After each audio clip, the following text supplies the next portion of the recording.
Max is hanging in. Leah's going to do some news, and we'll get to it, Leah. Let's do it. Number 1, Mark Zuckerberg says White House pressured Facebook to censor COVID-19 content. The Meta boss, Mark Zuckerberg, has said he regrets bowing to what he claims was pressure from the U.S. government to censor posts about COVID on Facebook and Instagram during the pandemic. Yeah, they were doing this the whole time. They do it with everything COVID, everything they said, all the pressure was all fucking bullshit. And they act like, hey, you want to live in you want freedom? You want democracy? Yeah, sounds like you guys were fucking around with stuff. And by the way, Hunter Biden's laptop was another one of their bullshit censorship stories that they got to all these people. I mean, this is, I don't know. Do you want the government? Do you want the FBI? Do you want these people interfering in elections and in pandemics? Yes, because that's where we're at. That's exactly what we're looking forward to. That's exactly what we just experienced. Why does this guy come out and admit to it now? Right before the election. I think he thinks if Trump gets elected, he may be in trouble, perhaps. Because that he personally, Mark would? But wait a minute. That is a pressure that came from the Biden's administration during the pandemic, no? It's 2020. Yeah, but I think he may have perjured himself in front of Congress or lied about it, certainly in the past. Because everyone's lies go from, what? We didn't know anything about it, to, well, maybe, to, oh, is that my email? Oh, I was drunk. I mean, it's only going one way. It'll go one way with Fauci. It'll go one way with all the tech bros. It'll go one way with all of it. The government, the Biden administration. They lied about it. Wuhan lab, came from a wet market. It's a fucking lie. They lied about all of it. And it's slowly trickling out, but no one really gives a shit because everyone was on the wrong side of the lie. So they don't want to expose themselves because they supported all this shit. And they don't want to they don't want to get pantsed in the public square and admit that they were gullible sheep. So they went along with it. So now they go like, leave the guy alone. And no, they're really saying, leave me alone for fucking being wrong and gullible and weak and sad during this whole slice of our nation's history. The article says Zuckerberg said that he believed the pressure from the administration, quote, was wrong, and I regret that we were not more outspoken about it. We'd made some choices that, with the benefit of hindsight and new information, we wouldn't make today. I feel strongly that we should not compromise our content standards due to pressure from any administration in either direction, and we're ready to push back if something like this happens again. Yeah, the real question is, why is the most transparent administration in history going backdoor to a bunch of guys who run tech sites and telling them what to say and what not to say? I mean, they went to him on Hunter Biden's laptop and went, there's going to be maybe some misinformation coming out of Russia any day now. So if you see it, just make sure you flag it and don't put it up there. Like, you're swaying elections now. Yep. And the timing of this is really weird because, first of all, to be in his position during the pandemic was the most ambiguous, craziest we've ever experienced. Volatile. I can say as human beings, at least in my era, right? Yeah. So imagine you're running this tech company and the government is telling you, hey, this is the right answer and this is the wrong answer. Are you gonna with your platform, affect the humankind in a negative way by allowing this information out? You would think you're like, oh my God, I need to promote the vaccine, or I need to shut this voice of not getting vaccinated, or what. I can see that guy contemplating and being under pressure. If it was my company, I'm like, shit, the government is asking me, I have a responsibility here, maybe to save the humankind by pushing people to take a vaccine if that's the right answer. Today, we know this whole thing was a BS.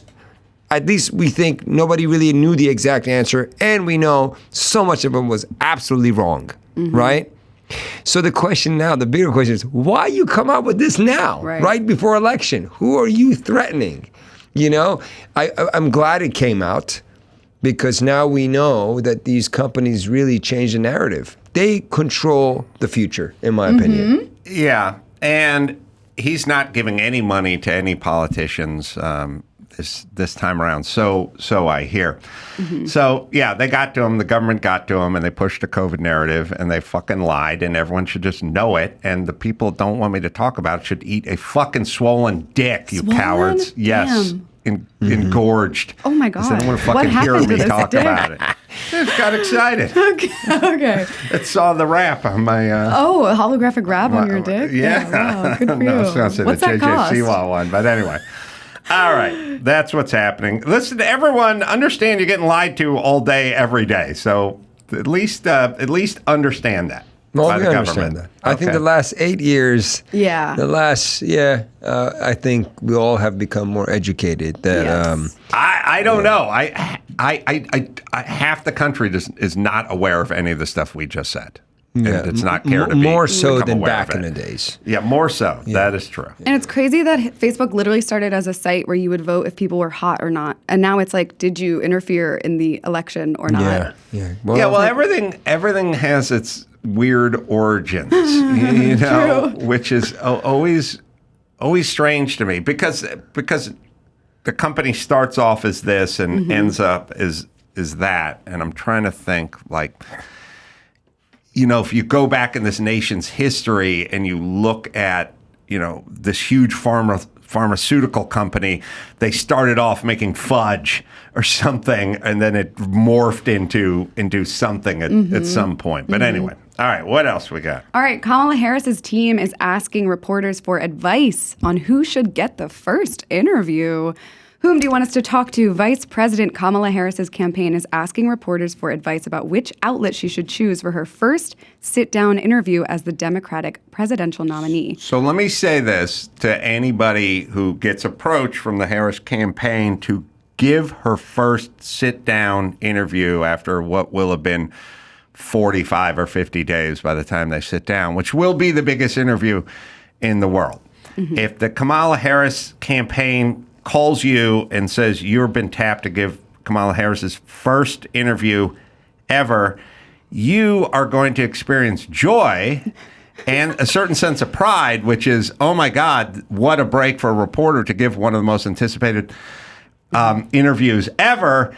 But when you hang up the phone, you should then kill yourself because it means you're a shit reporter because they're looking for fucking spineless people to lob softball questions at a bitch who can't speak. So hang up the phone and kill yourself because it means they have deemed you're not an actual reporter. If you're an actual reporter who did your actual job, then your phone wouldn't fucking ring. You understand? So have one moment of pride where you tell everyone this is it and then get a fucking sword out and fall on it because it means they think you're a shit, weak, bought and sold reporter. Adam Carolla for president. Thank you. That's the only thing that would mean. It means you haven't done your job for the entire time you've been a reporter. They're not going to pick anyone who asked anyone any real questions. That's how they're going to vet you. So if they ask you, it means you're a shit reporter. I know you're passionate about this because you took off your glasses. That's when it's real. I do it when I need to think. Destroyed the whole dream of that reporter. Well, what else would it mean? This piece should go viral after the reporter is chosen. We exist in the context of all in which came before us. Okay, Kamala, this is bought and paid for reporter. I have chose to be on the Adam Carolla show. Okay. Okay, now you said you Not bad. were the border czar, but then you said you weren't the border czar, but then you said you wanted to go to systemic reasons in the triangle countries for the border, but now you're showing ads with a fence up, a border wall? Okay. What I said, is it's gonna be a brat summer. Okay.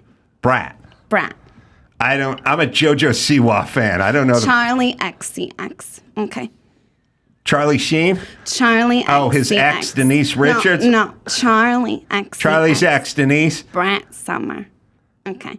Duh Brat? The Charlie. the rapper? Now, Adam, clearly. Oh, Brat's those dolls or something from the 90s? You're clearly not on TikTok. This sounds like the journalist and This is going to be what it Okay, is. well, what about the corporate tax rate? Corporate taxes. What if she asked you? I would have to kill myself. I would have to kill myself because that's what I got to be consistent. Okay, I have to be consistent. Keep your word. I would. She needs to She didn't ask me yet. Thank you, by the way. Yeah, you're welcome. The best interviewer would be Carrot Top. Oh, Carrot, why? It'll get the highest ranking ever. Mm-hmm. And it'll be a fun one to watch. It would be. And they both interesting. smile a lot. Or what if she did Hot Ones? That would be fun. Ooh, I could watch Hot Ones. Oh, you like that? Well, I did Hot Ones. Oh, so fun. Yeah. Was it really, really hot? Not for me, although I do not enjoy novelty hot food. I don't really have much of a tolerance for hot food. Like, I'm the kind of person, if I order Indian food and they go, how do you want the curry? I go, medium. I never go hot with anything. So it's not like I have a built-up tolerance to it, but I have a strong focus, and I could kind of focus your way through it. And part of that kind of pain is psychological, and the other part is sort of physiological. But if you keep your eye on the prize from a psychological standpoint, you can kind of push your way through it. And I got to the Scoville 4 million or whatever it was. I got to the hottest one, and it was able to do it. It wasn't a thing. Very cool. I love that show. When It's was fun. this? I don't know, like 3-4 years ago, Okay. something like that. That's awesome. Yeah, it was pretty fun. Yeah. Oh my God, it's been 6 years ago. Sorry, it's been. Yeah. Well, COVID fucked me up. Yeah. Oh, totally. All right. That's fair. So she's looking for a softball, and she's looking at people like Gayle King and stuff like that. But anyway, whoever gets it, understand. Okay. You may consider yourself a reporter, but they don't consider you a reporter. That's why they choose you. You're looking. It's like a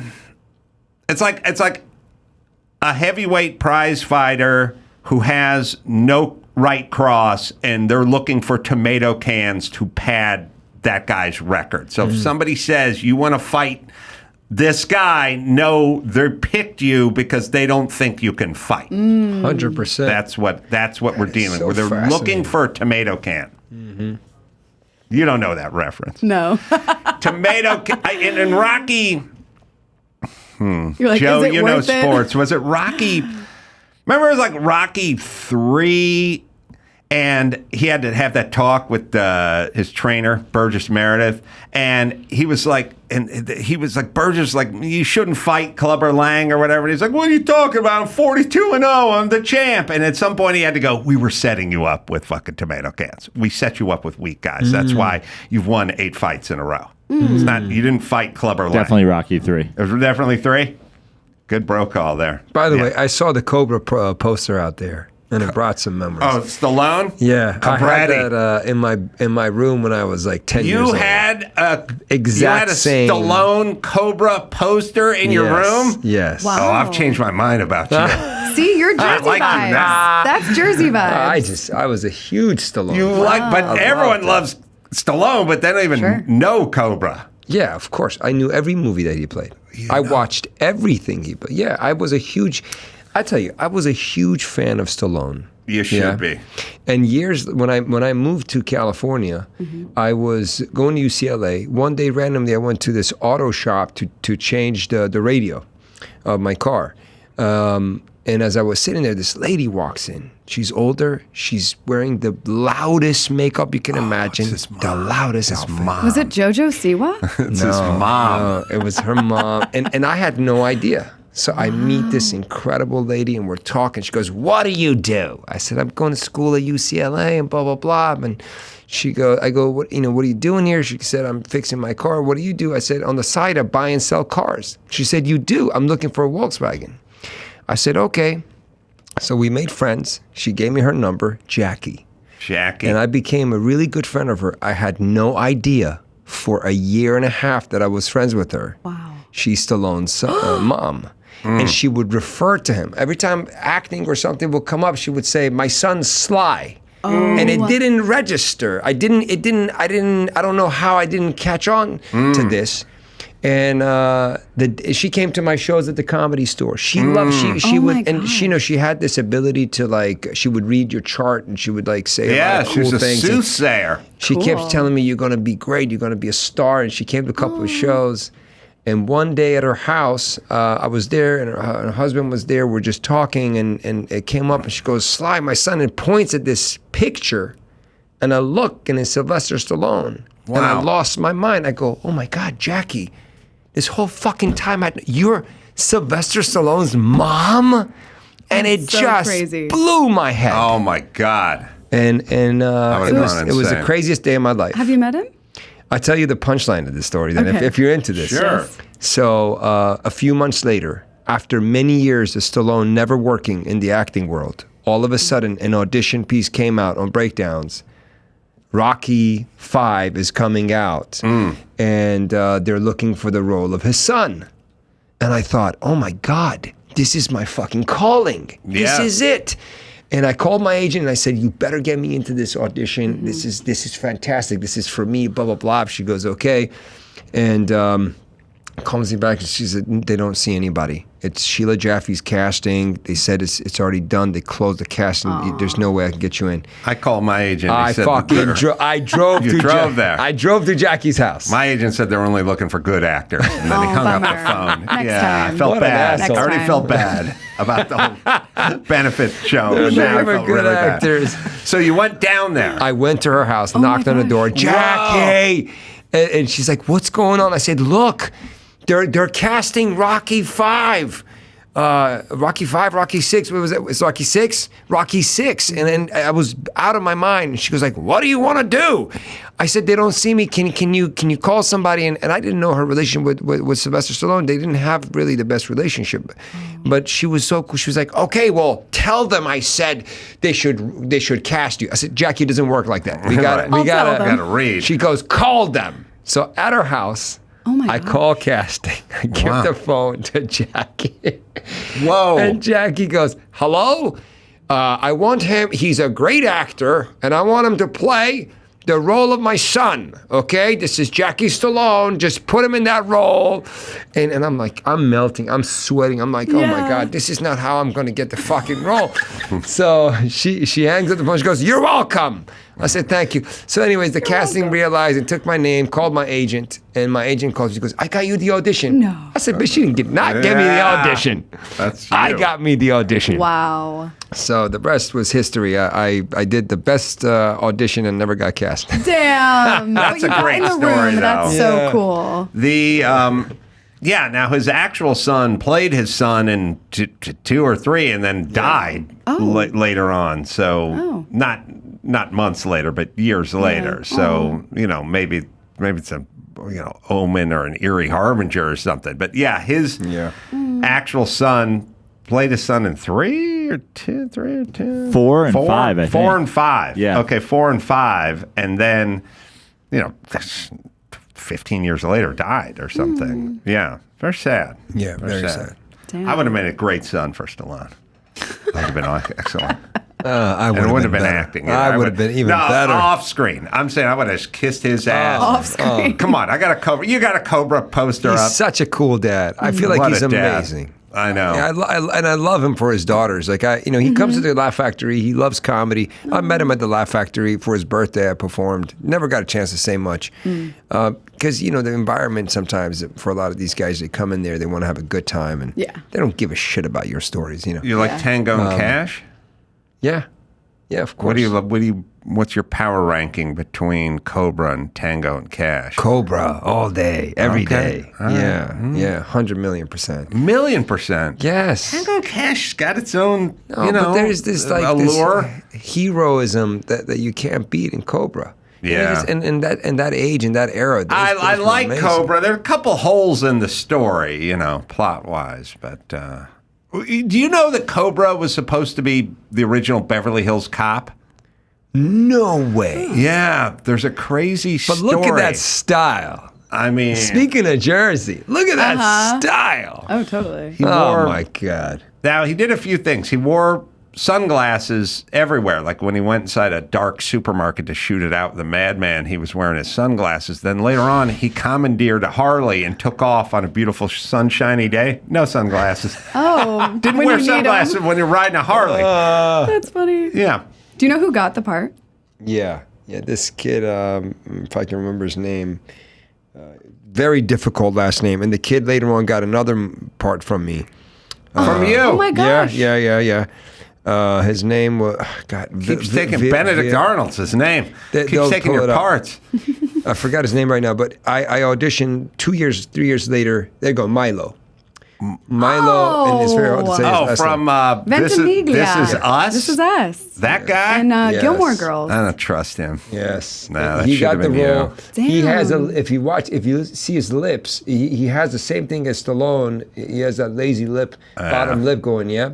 Mm-hmm. So 2 years later, I'm auditioning for Heroes. I was testing for the network, and they loved me. They said, this is going so great, and I thought I'm going to book this role. It was the main role, it's the same role that he's got. Wow. And I didn't get the role, but the casting liked me, so they gave me another role. They gave me a taxi driver role.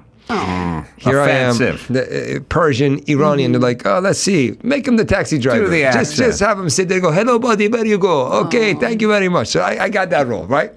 So I'm in my taxi. This is the pilot for Heroes, which turned out to be one of the big TV series. Yeah. And I'm waiting to see who got my role.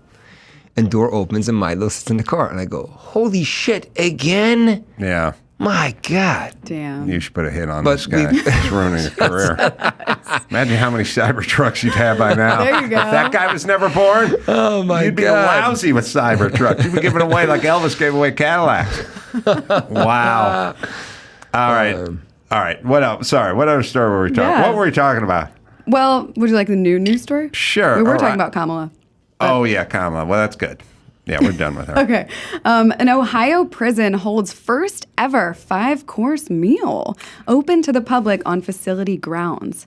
A state prison in Northeast Ohio says that for the first time in the state's history, a 5-course meal has been served to members of the public with food prepared by incarcerated men from fruits and vegetables grown in the prison garden. It's even organic. Organic. Listen, of course. anyone who can make booze in a toilet bowl Knows how in to prison cook, yeah. can put together a gazpacho. Oh, you know I what I love mean? That's almost nothing. Totally. Compared to making booze in a toilet. Totally. You know what I mean? I love it. Instead of farm to table, it's felon to table. Felon to table. I love it. Yeah, so they're out and they're harvesting and they're tilling the soil, and it's a good thing. But it's got to be sort of low minimum security kind of Martha Stewart type prison, right? You can't have a bunch of hardcore gangbangers in there, right? I don't know. Listen, It says prison. That should be hardcore. Right. there's different grades of prisons, you know, like if some white collar crime stuff, or yeah, whatever, then no. Okay. But if you go to like the prison that they had to break out of in Tango and Cash. Remember that scene on the zip line from the roof? my Come God. on now. That was a great scene in my Tango and Cash Good in a callback. prison. All right, so this is good, and I'm glad. I know. I think it's nice. Yeah, I don't know what they're grilling. I don't know if it's the all fact that it vegetable, makes them whatever. work and harvest the food, that part puts them to work. It's good. Nobody should go to think prison for more than a year and not leave with a viable trade. A skill. Like you should be an electrician, a plumber, a chef, a sous chef, a farmer, like whatever it is. You go somewhere for like 11 years and then just leave with a GED and a new tattoo. That ain't progress. Like everyone's going to have to learn some fucking trade, you know? And then, God willing, one day, our home is going to be filled with ex-cons because they're going to be the ones coming over to do the troubleshooting and put the... ironically, I'll bet you most guys that wire alarms are ex-cons. I would believe that. But but you will learn a trade, you will get out, and then we'll have a placement program for you and your trade. That's the world I want to live in. I personally would want them to be a murderer because then I know they're good with knives. And that they, I cook see. a But nice meal. That's right. No, not know the how to- wire guys. Right. They know how to handle a knife. Yeah. Yeah, I get you. Yeah, these guys. Yeah. Yes. Oh my God. All right. We got one more. One more. Big news. There is an Oasis reunion. Liam and Noel Gallagher announced their first concerts in over 15 years. They are officially getting back together. I know people love Oasis. I don't love them. I just think they're good. But I heard about this, and I had this weird thought, and I think it's correct. What is it? The Beatles got into trouble many years ago for saying they were bigger than Jesus Christ. Then years later, Oasis got into trouble for saying they were bigger than the Beatles. Oh. So Which in comparison, it's kind of they're the saying, atheist version. Like when we were very Christian in this country, you couldn't fuck with God. Now, in 1996, Oasis could have said they were bigger than God and no one would have said much, but they said the Beatles, and then everyone turned on them. So I'm pretty sure the Beatles got it with Jesus, and then Oasis got it with the Beatles, who became de facto Jesus after we left Jesus alone. Like at a certain point, we're like, we're done with Jesus, but we got the Beatles. And then they said they were bigger. I think, you can look it up, Joe, but I think they got into trouble. Does this sound familiar, Dawson? Yeah, this happened. Saying they were You know, bigger, it's better. okay to be bigger than Jesus, I think. It's a much more Not the one in Rio. statement. That one's huge. I mean, it's because it's such a hypothetical, like I'm bigger than God or whatever, yeah? But to say you're bigger than Beatles is just so much ego. Immediately they're like, okay, you're great, but fuck you. But not more than Jesus. Like you can't have that much ego. You know when Cat Williams said, "I'm better than I'm the best of the best of best. I'm the best of all time." I don't know. Did he see his last special on Netflix? I haven't seen it. Did no. he see it? Is what I'm saying. Oh. Because he wouldn't have said that if he saw his last special on Netflix. But he said he's better than Richard Pryor. He said, I'm better than Richard Pryor. And to say that, even if you're a phenomenal comedian, even if you're better than Richard Pryor, saying it, it discredits everything Well, you've listen, done. this may be controversial, but I am definitely funnier than Oasis. And I'm fucking. I know it. I agree. I'm sticking with it. No, I you're gonna agree. get into trouble too. I agree. Well, okay. Noel Gallagher joked on an MTV interview that Oasis was bigger than the Beatles in '96. I was pretty good with that. Wow. That call. So they got into trouble for that. You think about how much money these two left on the table in the last 15 years. You know what I mean? Mm-hmm. Like if that were true, I'd say to my sister Lauren, "Look, you hate my guts. I hate your guts."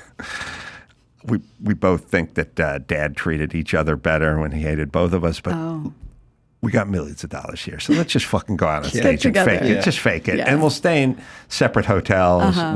We'll travel separately, but come on, Lauren, it's a lot of cash. We're leaving on the table. Just go out. We'll pretend we like each other for 2 hours a night, sell $1 million in merch, and we'll go back to our separate hotels. That's love. Can we fake that? That's love. Can we fake it? They can't. Well, Which they're is gonna. the beauty. They're gonna try. They're coming back. They're gonna try. All right. Yes. Oh, I was gonna say, I just know every guy at a house party with a guitar is very excited about this. I mean, we got Wonderwall, and I'm trying to think what they're. Now I'm Champagne looking at Supernova. Yeah, is that the? Yeah, the two. Well, they have two. I mean, they must have more hits, but I think I know 2 hits. But are there 5 hits? I only. Like know I'm pretty 2. good. If they had 5 hits, I feel I'd know the. I don't know the third one. Do we? We got "Stop Crying Your Heart Out," Wonderwall. All right.